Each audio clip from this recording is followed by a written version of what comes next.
Hello India, it's me Ramesh Prasai from Nepal. मुझे गर्व है कि मैं एक गोरखा हूँ।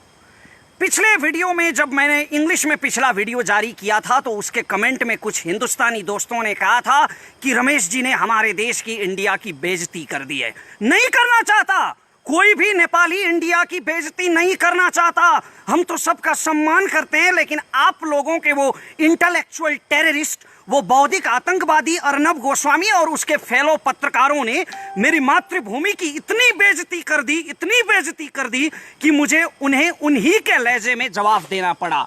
वैसे भी हम आपकी तरह गांधी के देशवासी तो है नहीं जो एक गाल पे थप्पड़ मारे तो दूसरा गाल आगे कर दे। हम तो भक्ति थापा के देशवासी हैं जी। हमारे यहाँ तो जब माँ बहन का अपमान होता है, जो कोई माँ बहन की बेइज्जती पे उतर आता है तो उसका जवाब खुकरी से दिया जाता है। तो इस मिट्टी का बेटा होने के नाते मेरा भी ये फर्ज था कि मैं अर्नब गोस्वामी जैसे बौद्धिक आतंकवादियों की उस बेइज्जती का, जो उन्होंने मेरी मातृभूमि का अपमान किया, उनका उन्हीं के लहजे में जवाब देता। आज मैं इंडो नेपाल रिलेशन सुधारने के लिए, इंडिया और नेपाल के बीच में जो पब्लिक लेवल रिलेशन है उसको सुधारने के लिए, जी न्यूज और आज तक के गद्दारों की तरह बिगाड़ने के लिए नहीं, नफरत फैलाने के लिए नहीं, Indo Nepal public level relation को सुधारने के लिए और कॉमन नेपाली लोग, नेपाल के आम लोग जो सोच रहे हैं वो इंडिया के आम लोगों तक पहुंचाने के लिए मैं आज कुछ बातें रख रहा हूं। आप लोगों से आशा करता हूं कि आप लोग इसे शेयर करेंगे और इस पे रिएक्ट करेंगे। सम्पूर्ण राष्ट्रभक्त नेपालीहरूसँग म यो आग्रह गर्न चाहन्छु कि यो भिडियोलाई राष्ट्रियताको पक्षमा सक्दो शेयर गर्नुहोला। घरिघरि हिन्दीमा यो किन बोल्छ भन्ने पनि तपाईलाई लागेको होला, तर नेपालमा धेरैलाई थाहा छ नेपालमा काग सम्मेलन गर्ने चलन छ। काग सम्मेलन गर्दाखेरि कागले राई, लिम्बू, तामाङ, नेपाली अथवा संस्कृत भाषामा बोलाउँदा बुझ्दैन, कहाँ नै गर्नुपर्छ। त्यसैले आफ्नो भाषाप्रतिको असीम प्रेमका बावजुद पनि म बाध्यताले हिन्दीमा बोल्न गइरहेको छु। आज मैं बहुत खुश हूं मैं, क्योंकि मैंने जो पिछले स्पीच में कहा था वो हमारे देश के केबल ऑपरेटरों ने किया है। मैंने कहा था कि आज तक और जी न्यूज जैसे, रिपब्लिक टीवी जैसे इंडियन मीडिया को बैंड कर देना चाहिए, और आज हमारे केबल ऑपरेटरों ने इन्हें बैंड कर दिया है। अगर मेरा बस चलता ना, मेरा बस चले तो 100 सालों के लिए बैंड कर दूं इन कमबख्तों को। अरे हमने इनके पिता का कर्ज लिया है क्या? इनके बाप दादाओं का कोई कर्ज है क्या हमारे ऊपर, जो हम पैसे भी देते रहे और इनके मुंह से अपने मुल्क की बेइज्जती भी सुनते रहे? इस पित पत्रकारिता के जवाब में नेपाल सरकार ने नहीं, नेपाल के केबल ऑपरेटरों ने, गलतफहमी मत रखिए, नेपाल के आम केबल ऑपरेटर्स ने इंडियन मीडिया को बैंड किया है, और ये इन्होंने बहुत सही किया है। ये बैंड रहना चाहिए। मैं इंडियन मीडिया के इशू पर अभी जो मूल प्रसंग है मेरा आज, केपी ओली, हमारे प्रधानमंत्री के बारे में जो प्रोपोगंडा इन्होंने किया है, ये केवल केपी ओली का प्रश्न नहीं है, किसी भी नेता का, शेर बहादुर देववा, उपेंद्र यादव, मिनेंद्र रिजाल, राजेंद्र महतो, मेरे देश के किसी भी नेता का निंदा करने का हक किसी कमबख्त को इसलिए नहीं मिल सकता कि उसका मुल्क मेरे मुल्क से थोड़ा बड़ा है।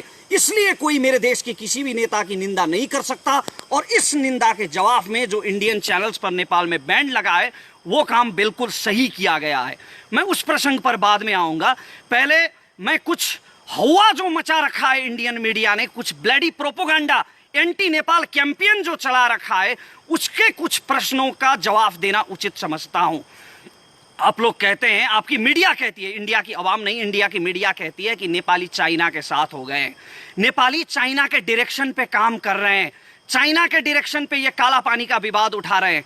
काला पानी का विवाद तब से है, और वैसे वो विवाद है नहीं कुछ, हमारे राजे महाराजाओं ने आपकी दोस्ती का वास्ता करके, आपकी दोस्ती का ख्याल करके 1961 में आपको वो जमीन दे दी थी ताकि चीन से आप अपनी रक्षा कर सके, लेकिन आप लोगों ने कोई दोस्ती नहीं निभाई और उस पर कब्जा कर लिया। खैर, जो भी माने, विवाद तो है काला पानी के विषय में, तो उसमें हम चाइना के डायरेक्शन पे काम कर रहे हैं ऐसा आपकी मीडिया कहती है।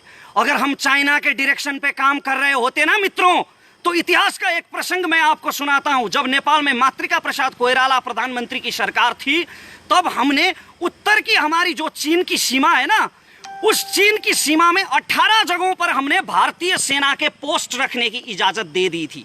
आपके और हमारे सुमधुर संबंधों का ख्याल करके, दोस्ती का ख्याल करके, चीन के साथ जुड़ी हमारी सीमा में आपके 18 पोस्ट रखने की इजाजत हमारी सरकार ने दे दी थी, क्योंकि हम लोग आपके साथ थे।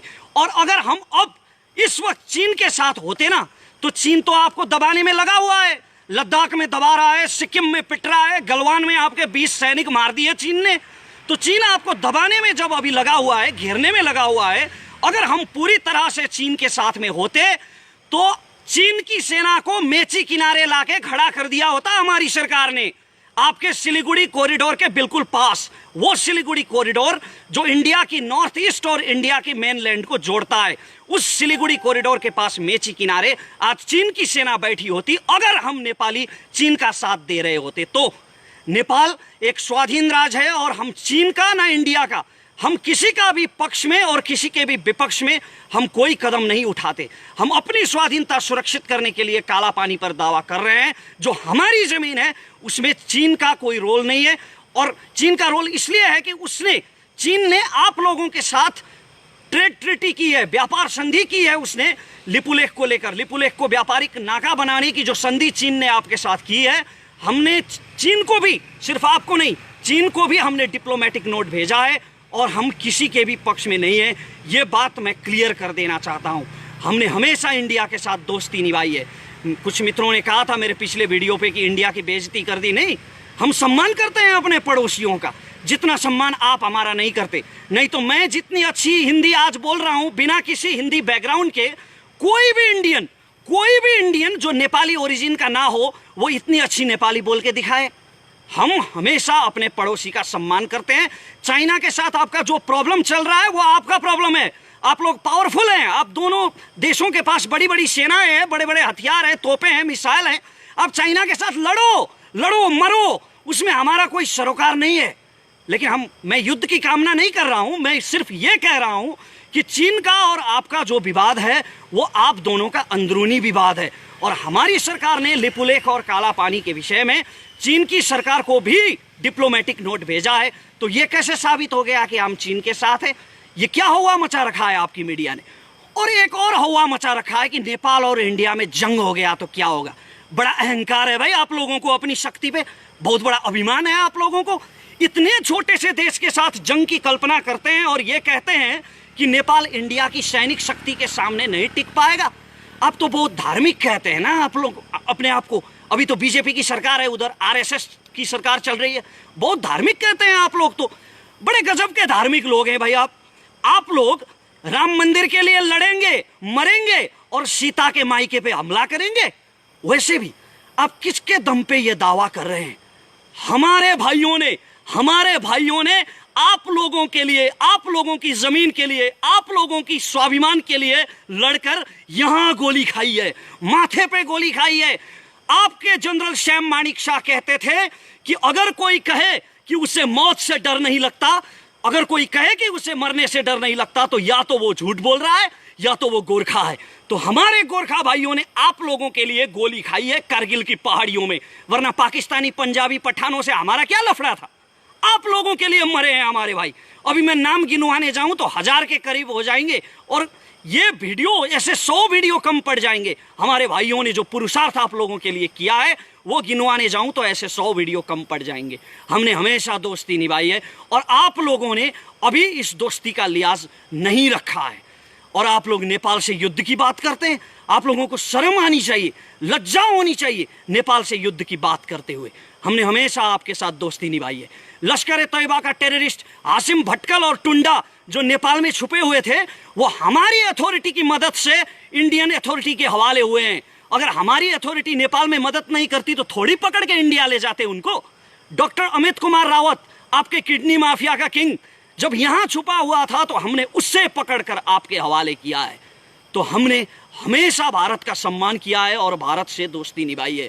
लेकिन ये आप लोग हैं जो इस दोस्ती के खिलाफ जा रहे हैं। और स्पेशली इंडिया की आवाम का इसमें कोई दोष नहीं है। इंडिया की आवाम मैं समझता हूं कि हमारी ही तरह इनोसेंट है, जो आपस में समझदारी चाहती है। लेकिन आपकी मीडिया जो है, जो ये इंटेलेक्चुअल टेररिस्ट हैं, इस वक्त इंडिया को सबसे ज्यादा खतरा इन इंटेलेक्चुअल टेररिस्ट से है। ये बौद्धिक आतंकवादी जो आपस में नफरत फैला रहे हैं, अपनी बौद्धिकता का दुरुपयोग कर रहे हैं, ये लोग इंडियन अवाम को नेपाल के खिलाफ भड़का रहे हैं और नफरत पैदा कर रहे हैं। एक और बात मैं यहाँ पे बताना चाहता हूँ। आप लोगों ने बहुत ये हवा मचा रखा है। कुछ लोगों ने कहा था मेरे वीडियो के जवाब में, कुछ मित्रों ने भारत से कहा कि ये तो नेपाल ने जमीन छोड़ दी थी, कई सालों पहले काला पानी छोड़ दी थी, तो उसमें अभी काहे का विवाद? वो जमीन छोड़ दो ना, वो तो तुम लोगों ने कई साल पहले छोड़ दी थी। तो आप लोग छोड़ दो ना पाकिस्तान के कब्जे वाला कश्मीर, जो आपने 1948 में छोड़ दी थी। आपके प्रधानमंत्री नेहरू ने तो युद्ध विराम कर दी थी, सीजफायर लाइन वहां पे खींच दी थी, तो वो अभी पाकिस्तान के पास है। तो आप लोग क्यों दावा कर रहे हो उस कश्मीर पे? छोड़ दो ना। बुरा लगा ना? मेरे ये कहने से बुरा लगा ना? ऐसा ही बुरा लगता है, ऐसा ही, ठीक ऐसा ही बुरा लगता है जब कोई अपने देश की स्वाधीनता के बारे में ऐसा कहता है। जमीन 1 इंच भी क्यों ना हो, अपनी जमीन अपने को प्यारी होती है। और आप लोगों की तरफ से, भारत की तरफ से एक मीडिया पर्सन ने यह भी कहा था, मैंने एक मीडिया आर्टिकल सुना था जहां वो सज्जन ये कह रहे थे कि अभी काला पानी हमारे पास है, नेपाल के पास नहीं है। तो आपके बाप दादाओं का जहां तक राज था, आपके बाप दादाओं ने जहां तक अपनी सीमा फैलाई थी, क्या वहां तक मांगोगे आप लोग? इस हिसाब से तो नेपाल सतलज तक था पश्चिम में, और पूरब में टिस्टा तक था। हाँ, सही कहा, मांगने को तो हम वहां तक भी मांग सकते हैं, दावा हम वहां तक भी कर सकते हैं। ये मैं कोई अर्नब गोस्वामी की तरह हवा में नहीं चिल्ला रहा हूं, पागलपन के दौरे नहीं पड़ रहे हैं मुझे, हिस्टोरिकल फैक्ट की बात करता हूं।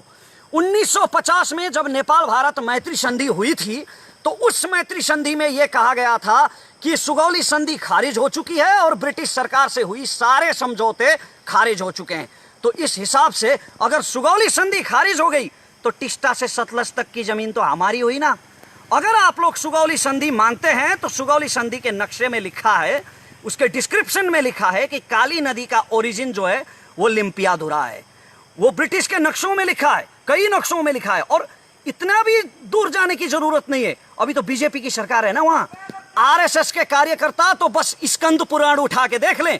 स्कंद पुराण के मानस खंड के 9वें, 10वें और 11वें श्लोक में महाकाली नदी का वर्णन किया गया है, और उसमें यह लिखा गया है कि लिपुलेख पर्वत से पश्चिम का भाग जो है लिम्पियाधुरा, वो काली नदी का ओरिजिन है।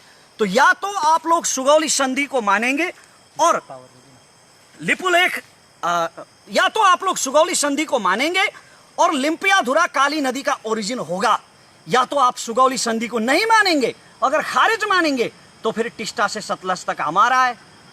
और अब मैं मूल प्रसंग पर आता हूं, जो हमारे प्रधानमंत्री के बारे में अभी प्रोपोगंडा चला रखा है आपकी मीडिया ने। अरे कौन कमबख्त गया भाई बालुआटार? जी न्यूज का कौन सा कमबख्त पत्रकार गया बालुआटार और उसने सुन लिया वो कन्वर्सेशन जो प्रधानमंत्री और चीन के राजदूत हो यांकी के बीच में हुआ था? किसने सुना वो कन्वर्सेशन और किसने रिकॉर्ड किया? किस बेस पर ले आए ये पीत पत्रकार ये कन्वर्सेशन? अरे बेशर्मो, कुछ तो शर्म करो। किसी देश के प्रधानमंत्री के बारे में बात कर रहे हो तुम लोग, और प्रधानमंत्री जो बुजुर्ग हैं, अभी अभी किडनी ट्रांसप्लांट हुआ है उनका, फिर भी दम उनमें इतना है कि एक छोटे से देश में बैठ के दिल्ली हिला रहे हैं। तो प्रधानमंत्री के बारे में ऐसे निराधार बात, ऐसे निराधार प्रोपोगंडा किस बेस पर फैलाए गए? किस कमबख्त ने वहां पे सुना और किसने रिकॉर्ड किया? ये कुछ नहीं, बस जी न्यूज ने कहा और हो गया। तो ऐसे जो इंडियन मीडिया ने ये प्रोपोगंडा फैला रखा है, इन्होंने जो ये फेक न्यूज फैला रखे हैं, इसमें इंडियन मीडिया का ही नहीं, इंडियन गवर्नमेंट का भी दोष है। अरे लॉ एंड ऑर्डर नाम की कोई चीज है कि नहीं आप लोगों के यहाँ? आप लोग तो बहुत बड़ी बड़ी बातें करते हैं कि भारत दुनिया का सबसे बड़ा लोकतंत्र है। तो लोकतंत्र में लीगलिटी नाम की भी कोई चीज होती है, लोकतंत्र में कानून नाम की भी कोई चीज होती है। और अगर भारत सरकार सच में नेपाल से दोस्ती बढ़ाना चाहता है, सच में नेपाल से बिगड़े हुए संबंधों को सुमधुर करना चाहता है, तो भारत सरकार को यह चाहिए कि जी न्यूज को तुरंत ब्लैकलिस्टेड करें। जी न्यूज और इससे जुड़े जितने भी मीडिया हैं, उनके ऊपर भारत सरकार को कानूनी कार्रवाई करनी चाहिए। अगर यह किया गया तो एक उदाहरण होगा, और नेपाल के लोगों के मन में जो भारत के प्रति जो अविश्वास खटक रहा है, वो अविश्वास कुछ हद तक उसका समाधान निकल पाएगा। तो ये भारत सरकार को करना चाहिए, और इंडिया की आवाम, इंडिया की जनता जो नेपाल और भारत का संबंध सुमधुर हो, सुदृढ़ हो, ऐसा चाहती है, उन्हें भी ऐसे चैनलों का बहिष्कार करना चाहिए। ये इंडियन मीडिया है ना, जो ये पूरे साउथ एशिया के लिए कैंसर बन चुका है, ये ब्लडी प्रोपोगंडा यूनिट बन चुका है। इनको कोई सच नहीं चाहिए, सच का व्यापार करते हैं ये। और इससे केवल नेपाल ही पीड़ित नहीं है, सिर्फ हम ही पीड़ित नहीं हुए हैं इससे आपका भारत भी उतना ही पीड़ित हुआ है। ये लोग कोरोना के बढ़ते संक्रमण और क्वारंटाइन में पीड़ित भारतीयों की बात नहीं करेंगे। ये लोग एक पेपर में जो खाना खा रहे होते हैं, अखबार के कागज में खाना खा रहे होते हैं, जो उन पीड़ितों के बारे में बात नहीं करती है, उन गरीबों के मजदूरों के बारे में बात नहीं करती है। हिंदू मुस्लिम की बात करेंगे, तबलीगी जमात की बात करेंगे, कम्युनल हार्मनी को बिगाड़ने के लिए और उसका व्यापार करने के लिए। ये मैं फैक्ट के आधार पे कह रहा हूं, ऐसे ही नहीं कह रहा हूं। कोबरा पोस्ट ने, वो चाइनीज नहीं है कोई कोबरा पोस्ट, वो इंडियन मीडिया है, उसने एक रिसर्च किया था आज से 2 साल पहले, जहां पर आज तक जी न्यूज और ऐसे बहुत सारे इंडियन मीडिया के मैनेजर्स और उनके सोर्सेस से मिलकर उन्होंने ये कंफर्म किया था, उनके रिकॉर्डेड बयान थे कि वो लोग पैसे के लिए किसी के भी बारे में घटिया समाचार छाप सकते हैं, किसी के भी बारे में प्रोपोगंडा फैला सकते हैं चंद रुपयों के लिए। ये कोबरा पोस्ट का रिपोर्ट है। और हाल ही में आप ही की एक इंडियन मीडिया ने रिसर्च किया है, जिसमें यह पाया गया है कि बड़े बड़े इंडियन मीडिया और न्यूज चैनल्स के मोर देन 90%, 90% से ज्यादा उनकी खबरें जो होती है वो हिंदू मुसलमान के बेस पर होती है, वो राम मंदिर के बेस पर होती है, ऐसे ही विवादों के बेस पर होती है, विकास के मुद्दों की वो बात नहीं करते। खैर, ये भारत का अंदरूनी मामला है, लेकिन नेपाल भारत का ये जो संबंध अभी इतना ज्यादा नफरत फैला है, इस नफरत के चलते इंडियन मीडिया को बैंड करने का ये डिसीजन ये बहुत सही लिया गया है। और अंत में मैं ये कहना चाहता हूं कि हमारा जो संबंध है, ये रोटी बेटी का रिश्ता, रोटी बेटी का रिश्ता जो आप कहते हैं ना, आप लोग जो बड़ा भाई छोटा भाई कहते हैं, वैसे मैं बड़ा भाई मानता नहीं हूं इंडिया को, क्योंकि इंडिया से पहले हमारे देश की उत्पत्ति हुई है। और ये भी मैं फैक्ट के बेस पर कहता हूं। चाणक्य को आप लोग बहुत मानते हैं ना, कौटिल्य को, तो कौटिल्य ने अपने अर्थशास्त्र में लिखा है, जब मौर्य साम्राज्य नहीं बना था, जब चंद्रगुप्त मौर्य ने आपका वो अखंड भारत नहीं बनाया था, वो बनने से पहले कौटिल्य ने अपने अर्थशास्त्र में नेपाल देश का वर्णन किया है।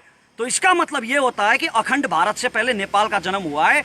इसलिए मैं बड़ा भाई मानता नहीं इंडिया को, वैसे भी भाई तो हैं हम। तो ये भाईचारा नहीं हो सकता। आप किसी के प्रति इतना नफरत फैलाएंगे तो ये भाईचारा नहीं हो सकता। हमारा संबंध बहुत पुराना है, इतना पुराना जब मानव सभ्यता का ठीक से उदय भी नहीं हुआ था। हिमालय के हमारे किराती जाके हस्तिनापुर में लड़े हैं महाभारत की लड़ाई में, और राम जानकी का विवाह संगम वो मुझे दोहराने की जरूरत नहीं है। तो इतिहास से वर्तमान तक हमारा एक सांस्कृतिक संबंध भी है, हमारा व्यापारिक संबंध भी है, हमारा बायलैटरल रिलेशन भी है। दोनों तरफ के लोग, अरे आपके देश से तो कई लोग तो यहाँ भिक्षाटन के लिए भी आते हैं। आपके देश में तो वैसे मैंने सुना है धंधा भी चलता है, ये धंधा भी चलता है कि किसी के पैर काट दो, किसी के हाथ काट दो और उसे भीख मांगने के लिए सड़क पे छोड़ दो। ये मैंने आप ही के मीडिया से सुना है। तो वैसे लोग, हाथ पैर कटे हुए लोग सैकड़ों की संख्या में यहाँ आके भिक्षाटन भी करते हैं। तो दोनों तरफ के लोग एक दूसरे के साथ काम करते हैं। और प्रधानमंत्री के साथ, प्रधानमंत्री के विषय को लेकर, प्रधानमंत्री के व्यक्तित्व को लेकर ये जो प्रोपोगंडा फैलाया गया है, इसके बारे में मैं ये कहना चाहता हूं कि ये प्रोपोगंडा अंतर्राष्ट्रीय रूप से भी इसने भारत की बेइज्जती की है। इसे पत्रकारिता के इतिहास में, विश्व पत्रकारिता के इतिहास में इसे काले अक्षरों से लिखा जाना चाहिए। वो आपका देश है, वो आपका देश है जहां सैकड़ों गर्लफ्रेंड्स बदलने वाले चरित्रहीन व्यक्ति को सुपरस्टार का तमगा दिया जाता है। लेकिन हमारे यहाँ कभी नेपाल घूमने आइए आप लोग, नेपाल में कोई भी लीगल रेड लाइट एरिया नहीं है। हम महिलाओं का बहुत ज़्यादा सम्मान करते हैं और हमारा नेपाली समाज काफ़ी चरित्रवान है। तो ऐसे प्रोपोगंडा पर यकीन मत कीजिए। और मैं इंडियन पब्लिक से ये निवेदन करता हूँ कि ऐसे चैनलों का आप लोग बहिष्कार करें। हमारा जो बायलैटरल रिलेशनशिप है, पब्लिक लेवल रिलेशनशिप है, ये हमेशा चलता रहे। इंडिया और नेपाल दोनों देशों की प्रगति हो, यही मैं अंत में कामना करता हूँ। और ये नफरत की दीवार जो ये इंटेलेक्चुअल टेररिस्ट फैलाने की कोशिश कर रहे हैं, आपके और हमारे दिल में जो जहर भरने की कोशिश कर रहे हैं, इस जहर से बचें, मैं ये सबसे प्रार्थना करता हूँ। धन्यवाद। जय नेपाल। ओके भने रमेशजी, अलिकति हामीले केही प्रश्न गर्नुपर्ने हुन्छ। तपाईँले यो लाइभलाई काटेर आफ्नो फेसबुक पेजमा पनि राख्न सक्नुहुन्छ र तपाईँले सेयर गर्न मन लाग्यो भने अझ गजब पनि हो, सेयर गर्नु एक किसिमको राम्रो तपाईँको बानी पनि हो, हामी यो भन्न चाहन्छौँ।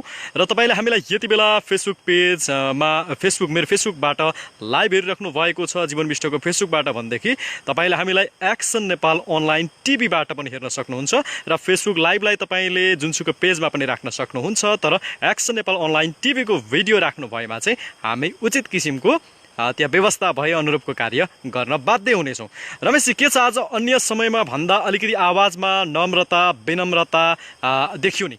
यो जरुरी छ जीवनजी, किनभने यो सम्बन्ध बिगार्नको लागि होइन, अघि नै मैले भने यो घृणा फैलाउनको लागि बोलिएको होइन।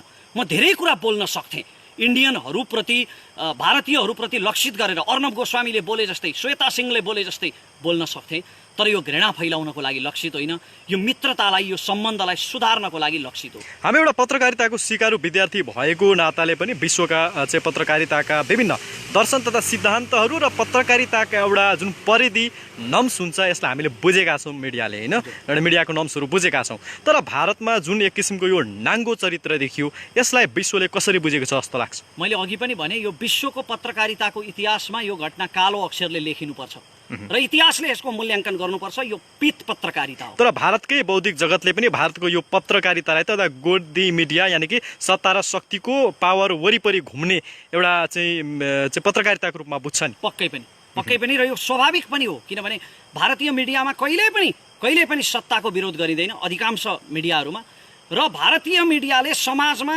चाहिँ हार्मोनी बिगार्ने खालको साम्प्रदायिकतालाई प्रोत्साहन गर्ने खालका खबरहरू बारम्बार प्रसारण गरिरहन्छन्। यी गोदी मिडिया नै हुन्। र यति बेला चाहिँ हाम्रो मधेसी पहाडी हिमाली भन्ने त्यो भावना छैन। यति बेला हाम्रो राष्ट्रिय एकता साँच्चीकै देखिएको छ होइन। यसमा हामी असाध्यै खुसी हुनुपर्छ। र जति पनि अन्य नेपालीहरू हुनुहुन्छ, यो हिन्दीको जुन हिन्दी भाषाको प्रयोग गर्नु परेको सन्दर्भमा त तपाईँले आफ्नो धारणा राखि नै सक्नु भएको छ होइन। नेपालको प्रेस काउन्सिल र मिडिया जगतले चाहिँ यसमा कस्तो किसिमको भूमिका खेल्न सक्थ्यो र स्वयं परराष्ट्र मन्त्रालयले खेल्नुपर्ने भूमिकाहरू केही थियो कि? नेपालको परराष्ट्र मन्त्रालयले तुरुन्तै एउटा नोट पठाउनु पर्थ्यो, प्रेस नोट, डिप्लोमेटिक नोट पठाउनु पर्थ्यो भारत सरकारलाई, किनकि हाम्रो परराष्ट्र मन्त्री त निकै अलिकति बौद्धिक किसिमको हुनुहुन्छ होइन। प्रधानमन्त्रीको मानहानि हो। हाम्रो परराष्ट्र मन्त्रालयले सोचिरहेको होला, यो विषयमा सोचिरहेको होला, आशा गरौँ। प्रेस काउन्सिलको भूमिकालाई के भन्नुहुन्छ? उसले एउटा चाहिँ लेटर पनि लेखेको भनिन्छ। प्रेस काउन्सिलले वक्तव्य जारी गरेको छ र धेरै पहिला पनि प्रेस काउन्सिलले सरकारलाई यस विषयमा पत्राचार गरेको बुझिन्छ। हामी आम नागरिकको भूमिका के अब यो विषयमा? हामी आम नागरिकले यसरी नै एकअर्कालाई सामाजिक सञ्जालमा जहाँ हामी जोडिन्छौँ, हाम्रा भारतका मित्रहरूसँग जहाँ हामी जोडिन्छौँ, हामीले आफ्नो देशको आफ्नो दृष्टिकोण के हो, हाम्रो देशको आम नागरिकले के सोच्छ, त्यो दृष्टिकोण पुर्याउनमा हामीले आफ्नो भूमिका खेल्न जरुरी छ। बोलेर के हुन्छ भन्ने मान्छेहरू पनि हुनुहुन्छ नि। बोलेर नै तपाईँको विचार विनिमय गर्न सकिन्छ, किनकि नागरिक दबाव सबैभन्दा ठुलो दबाव हो होइन। बोलेर नै तपाईँको धारणा अरूसम्म पुर्याउन सक्नुहुन्छ, अर्को कुनै माध्यम छैन। सामाजिक सञ्जालमा होइन त लगायतका अन्य चाहिँ तपाईँको अन्य किसिमका सर्वनामहरूको प्रयोग गरेर उच्चिङ्गल टाइपले चाहिँ भारतलाई गाली गर्नु त्यो त्यति चाहिँ सुयुक्ति हुँदैन, त्यो अति सुयुक्ति हुन जान्छ। हामीले डिप्लोमेटिक तवरले नै ऐतिहासिकताको आधारमा हामीले तथ्यको आधारमा आफ्ना विचारहरू बडो नम्र भाषामा राख्नुपर्छ तपाईँ भन्नुहुन्छ? पक्कै पनि। यद्यपि भारतका चाहिँ अन्य जनहरूप्रति हाम्रो एक किसिमको सम्मानै छ। अहिले जुन चरित्र देखिएको छ त्यहाँको सरकारबाट, त्यहाँको राजनीतिज्ञहरूबाट, त्यहाँको मिडियाबाट यो चाहिँ खेदजनक छ। हजुर। र एक्सन नेपाल हेरेर बसिरहनु भएका सम्पूर्ण दर्शकलाई धेरै धेरै धन्यवाद। हाम्रो नियमित कार्यक्रम आउने छ, तपाईँ सेयर गर्न नडराउनु होला, किनकि राम्रो कुरा सेयर गर्दा पैसा लाग्ने छैन, यो निःशुल्क सेयर गर्न सकिन्छ, लाइक गर्न सकिन्छ, कमेन्ट गर्न सकिन्छ आफ्ना विचारहरू, किनकि हामी जति कमेन्ट सायद पढ्नेहरू कोही पनि छैन होला। हामी दिनैभरि कमेन्ट पढ्ने काम नै गर्छौँ। हाम्रा भिडियोहरू जुन जुन ठाउँमा पुगिरहेका हुन्छन् हामी भन्छौँ। र असाध्यै आज जङ्गलको यो भागमा आएर हामीले लाइभ गरिरहेका छौँ। यो धरानको पानमारा जाने जङ्गल हो, यो साँझको समय छ, पानी पनि पर्न लागेको छ, केही देखिँदैन, मात्र यो मोबाइलले खिचेको छौँ। यति भन्दै हाम्रा सम्पूर्ण सहकर्मी मित्रहरू सँगसँगै म जीवन मिश्र र म रमेश प्रसाई आज्ञा हुन चाहन्छौँ। भिडियोलाई सेयर गर्नुहोला। सबैलाई धेरै धेरै धन्यवाद।